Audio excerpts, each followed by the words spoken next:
네, 4.19 재보궐선거가 내일로 다가왔습니다만은 판세는 여전히 안개 속입니다. 이렇다 보니 여야 대표 모두 표심을 모으는데 막판까지 안간힘을 쏟고 있는데요. 결과는 어떻게 나올까요? 네, 그런가 하면 박근혜 대통령이 건강 문제가 이 새로운 돌발 변수로 떠올랐는데요.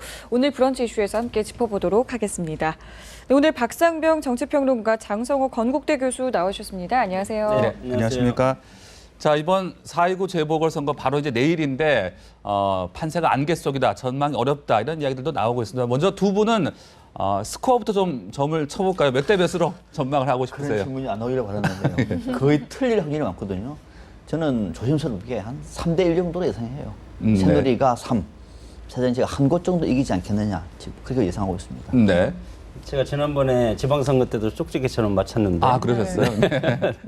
저는 3대 0대 1 그래서 새누리당이 3석 그리고 새정치연합은 상당히 어려운 선거가 될 것 예. 같고 왜냐하면 야권이 지금 분열돼 있어서 분열은 이길 수가 없는 지금 네. 구도적으로 그리고 무소속이 저는 한 석 정도 예상을 합니다. 네. 그럼 저희가 이제 지역별로 좀 한 곳 한 곳 좀 저희가 짚어보도록 하겠습니다.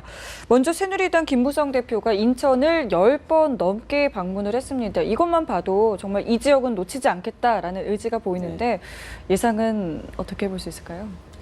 저는 애초에 구도는 새누리당이 우세했습니다. 그래 이제 중간에 성완종 사태가 터지면서 새누리당이 휘청했고 야당의 지지세가 상당히 올라간 것 같았지만 지금은 또 뭐 특사 문제 관계로 제로섬이라고 보고 애초에 구도대로 그대로 굳어질 가능성이 많은데 단지 이쪽 지역엔 특히 검단 신도시가 2만 명 정도의 강화보다 2만 명 정도의 젊은 유권자층이 많기 때문에 이분들이 과연 투표장에 나올 것인가. 그러나 내일 날씨가 엄청 좋습니다. 네. 날씨가 좋으면 어르신들도 투표장에 열심히 나올 것이고 젊은이들은 회사 출근하고 놀러 가지 않을까. 그래서 투표율이 역대 투표율을 보면 한 33%, 35% 정도로 예측을 했을 때 네. 그래도 보수층이 역대 선거를 보면 보수층이 보궐선거에서는 우세했습니다. 호남 지역이나 이런 데를 빼고 그렇기 때문에 새누리당이 저는 우세하다고 봅니다. 회사원들은 직장에 가서 퇴근하면은 투표를 해야지 왜 놀러 가라고 얘기를 하십니까? 8시까지인데 그러니까 직장 마치시고 네. 사전 투표를 못 하신 분들은 투표자하면 시간은 됩니다. 젊은 층이든 나이 드신 분이든 민주주의의 원칙은 표로서 자신의 의사를 대변하는 거니까 투표했으면 좋겠고요. 이제 서구 강화을 같은 경우에는 특징이 뭐냐면은 여기는 왜 김무성 대표가 집중하느냐? 내고 쪽에서 여기만 새누리당이 이겼던 지역이에요. 여기는 보수층이 강합니다. 그러니까 새누리당의 텃밭이라고 보시면 됩니다. 여기서 져버리면 김무성 대표가 별로 할 말이 없는 대목이에요.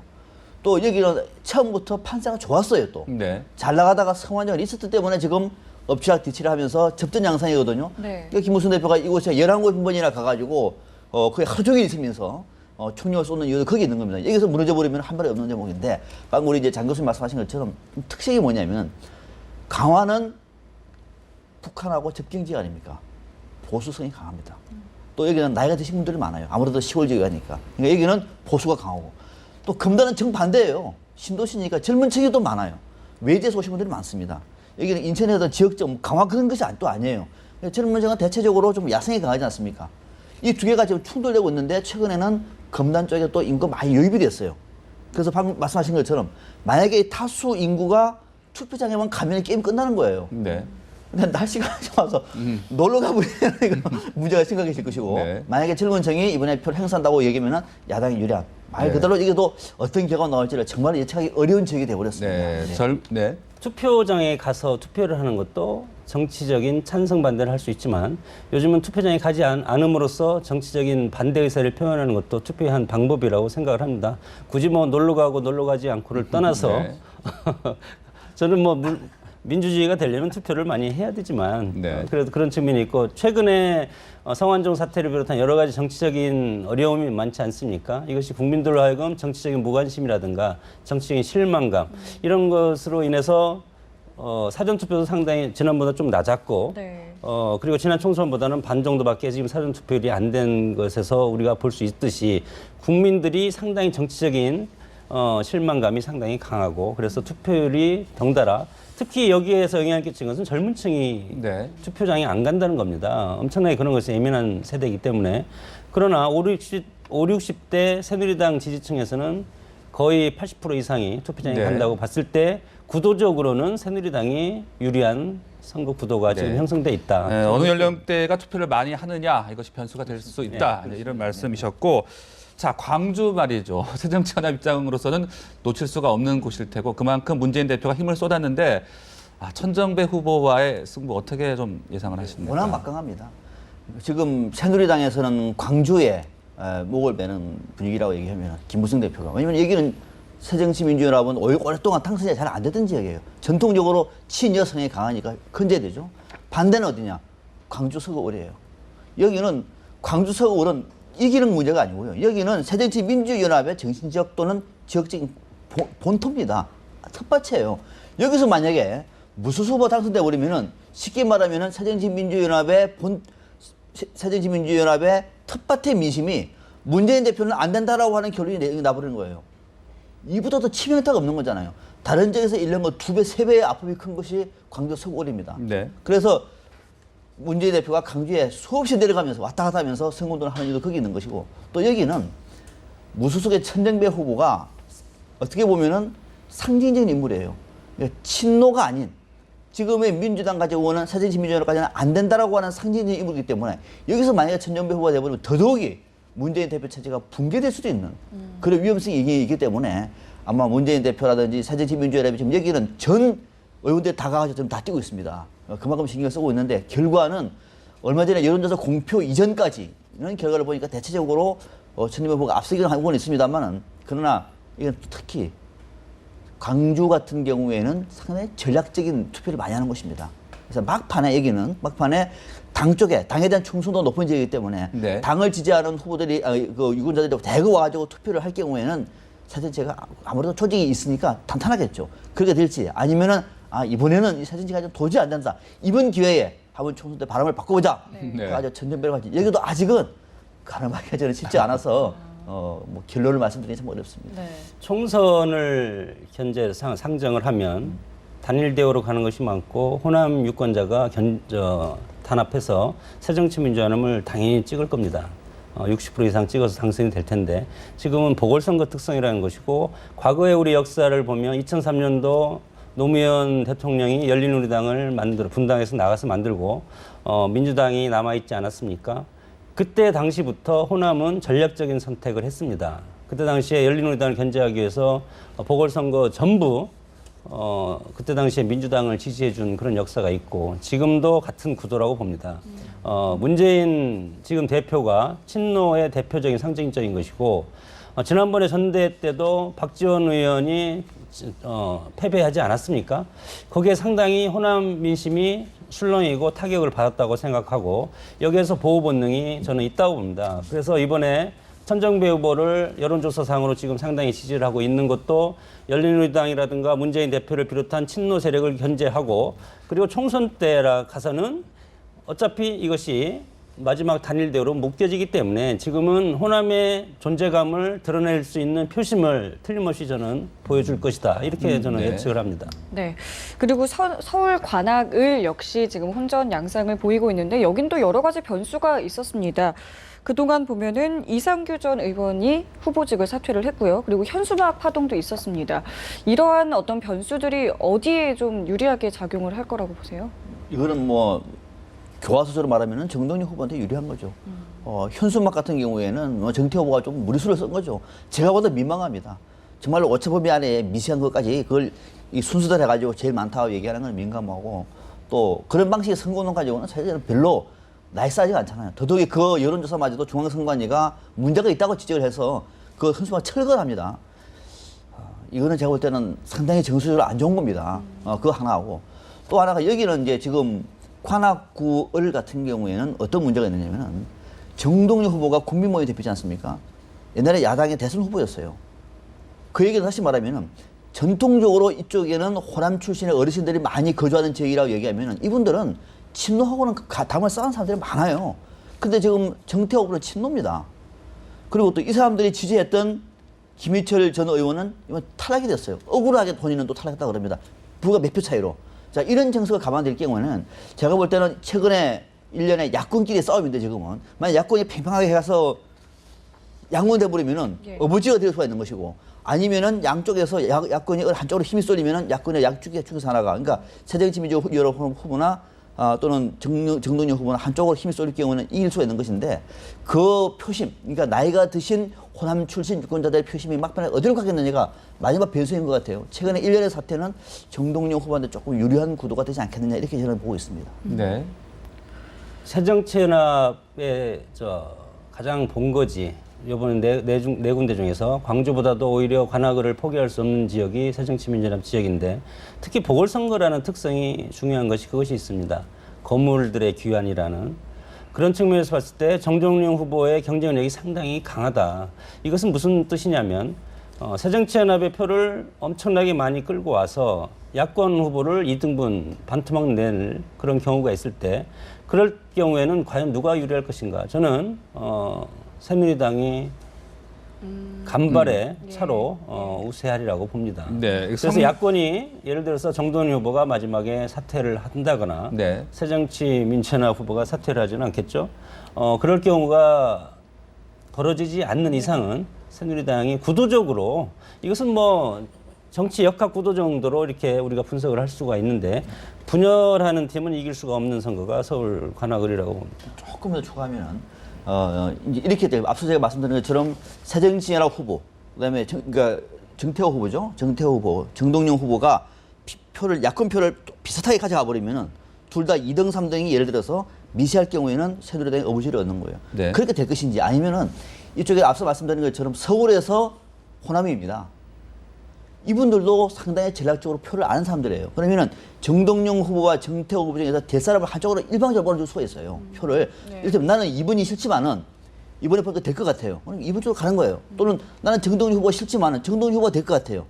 새누리당을 찍어줘야 새누리당 후보 이길 것 같다고 얘기하면은 정동영 후보로 표가 몰릴 수가 있어요. 그래서 오히려 야권 표가 지금 팽팽하지만은 막판에 투표할 때 한쪽으로 쏠릴 경우에는 이번 후보나 또는 정태호 후보나 정동영 후보도 얼마든지 이길 가능성이 남아 있는 거예요. 네. 그럴 수도 분명히 있다는 말씀을 드리는 겁니다. 저는 양쪽으로 쏠리기는 상당히 힘들다고 봅니다. 유권자의 특성상 그리고 새정치민주연합 입장에서는 포기할 수 없는 지역이고 정동영 후보 같은 경우도 정치 생명을 건 마지막 도박이라고 생각하기 때문에 양쪽을 간다고 보고 그랬을 때 야권 지지층이 상당히 많지 않습니까? 저는 60% 정도 된다고 보는데 60% 정도 야권 지지표가 양쪽의 분열에 대해서 실망으로 10% 정도는 저는 투표장에 가지 않을 가능성도 상당히 많습니다.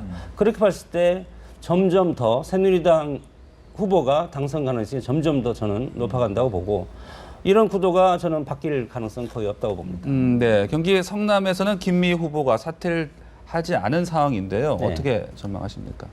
뭐 본인은 그 국회의원 했다는 거 그걸 다시 한번 그 영광을 되찾고 싶은 그런 측면도 있을 것이고 네. 특이하게 그쪽 지역에는 사퇴해서 지지 선언을 해줄 후보가 지금 없습니다. 무소속 후보. 그렇기 때문에 김미 후보는 상징적으로 완주를 할 것이고 그 완주만큼 새정치민주연합 후보의 표가 저는 떨어진다고 봅니다. 그 10%나 5%, 네. 10% 정도 되겠죠. 그랬을 때 그쪽에도 마찬가지로 신상진 후보가 야권 분열의 덕을 상당히 볼 가능성이 많은 지역이다. 저는 그렇게 전망합니다. 아마 지금 김미희 후보가 사퇴하면 변수가 되겠죠. 분명히 네. 변수가 될 겁니다. 그런데 사퇴를 하지 않을 것 같아요. 왜냐하면 이 성남 지역이 그냥 많은 지역 중에 하나가 아니라 통합진보당 사람들이 다시 앞으로 정치 세력권을 도모하기 위해서 근거지가 어딥니까? 성남이에요. 여기서 사퇴를 했는데 사퇴하는 상대방이 누구한테 힘을 실어주느냐? 새정치민주연합 후보한테 힘을 실어준다고요? 그건 오늘 자충수가 될 수도 없는 거예요. 떨어지더라도 완주할 가능성이 높아 보여요, 여기는. 그래서 제가 볼 때는 완주할 경우에는 여기다 또 상대적으로 정화수 후보가 좀 약한 측면도 있기 때문에 여기는 신상진 후보가 뭐 유리한 구도가 있어서 왔던 것은 계속 이어지지 않겠느냐 보는데 다만 이제 막판에 김미 후보가 사퇴를 하고 네. 사퇴를 하면서 더 큰 판에 야권의 지형 재편을 예고를 하는 선언이 새정치민주연합에서 나온다든지 또는 정화수 후보 할 경우에는 이거는 또 야권 후보가 결집되는 효과는 시너지 효과가 또 있습니다. 이럴 변수도 남아있기 때문에 김미 후보는 막판에 변수는 되겠습니다만은 지금 상황에서는 사퇴 안 할 가능성이 높기 때문에 그럴 가능성이 높지는 않다 이렇게 예상하는 겁니다. 네. 저희가 지금 재보선 지역 판세를 조금씩 살펴봤는데 그 사실 왜 성완종 리스트가 처음에 이제 나왔을 때는 야당에 유리할 거라는 얘기가 참 많았는데 지금 두 분 이야기를 들어보니까 꼭 그렇지만은 않은 것 같다는 생각이 드네요. 정치권 전체의 문제고 이 부정부패라는 것이 어제 오늘의 일이 아니지 않았습니까? 특히 정권이 바뀔 때마다 정권 이행자들이 계속 감옥에 가는 우리의 현실, 그것이 국민들이 이미 다 알고 있습니다. 그래서 면역 효과가 있기 때문에 네. 리스트가 처음 나왔을 때는 성완종 전 회장의 스타일이 정치 권력층을 찾아가서 정권 때마다 하는 로비 스타일이었고, 마지막에 버티다 못해서 자살까지 간 것은 현 집권층이 도와주지 않았다고 하는 개인의 서운함이 저는 묻어났다고 봅니다. 그렇게 봤을 때 국민들은 이미 다 알고 있습니다.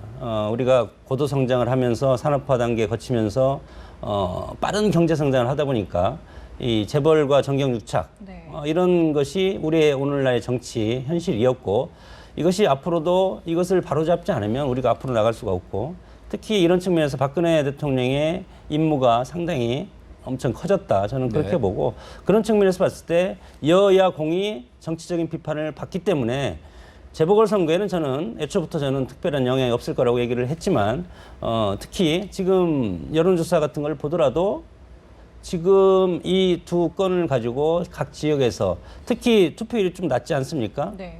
대선이나 총선 같은 경우에는 이것이 한쪽으로 휩쓸릴 가능성이 많습니다. 어느 한쪽으로. 누가 개혁의 주체가 돼야 되냐, 그걸 놓고. 그러나 재보궐선거는 그 지역에, 그리고 전국적으로 몇 군데 이런 한정된 곳에 치르기 때문에 영향은 저는 미미하리라고 봅니다. 네. 자, 이런 가운데 대통령의 좀 건강이 좋지가 못합니다. 공식 일정이 모두 미뤄지면서 지금 성완종 파문에 대한 어떤 입장 표명도 나올 수가 없는 상황이 되고 있는데, 이게 어떤 변수로 작용을 할까요? 미시하지만 변수가 될 것 같은데요.